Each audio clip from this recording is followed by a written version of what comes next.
তুরস্কে অনুষ্ঠিত হয়েছে এক অবিশ্বাস্য সামরিক অনুশীলন, যেখানে অংশ নিয়েছে বিশ্বের 19টি দেশের বিশেষ বাহিনী।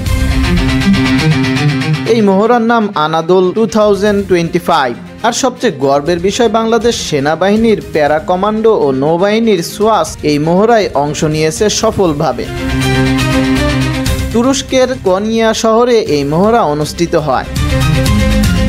এখানে নানা ধরনের আধুনিক যুদ্ধ পরিস্থিতি অনুশীলন করা হয়, যেমন বন্দি উদ্ধার মিশন, FPV ড্রোন দিয়ে শত্রু খোঁজা, হেলিকপ্টার থেকে কমান্ডো নামানো, ভবন দখল ও শত্রু নিষ্ক্রিয় করা। বাংলাদেশ প্যারা কমান্ডো ও সোয়াস অত্যন্ত সাহস ও দক্ষতার সঙ্গে অংশ নেয় এই অনুশীলনে।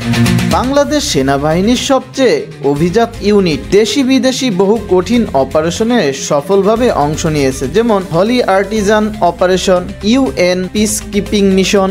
সোয়াস নৌবাহিনীর এই বিশেষ বাহিনী সাগরে, ডুবো পরিবেশে ও নদী অঞ্চলে অভিযান চালাতে পারদর্শী। এদের প্রশিক্ষণ অত্যন্ত কঠিন, আন্তর্জাতিক মানের।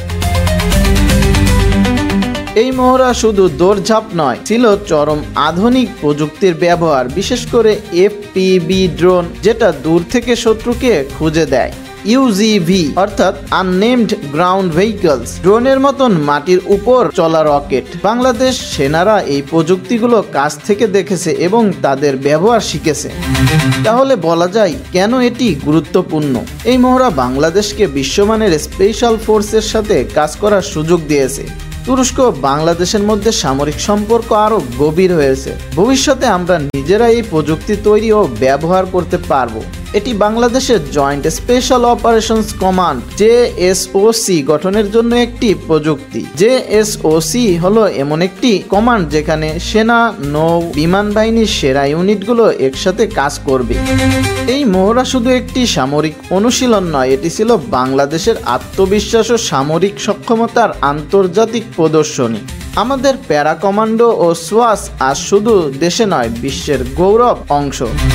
বাংলাদেশ ও তুরস্কের এই সামরিক মহড়া নিয়ে আপনার মতামত জানাতে ভুলবেন না।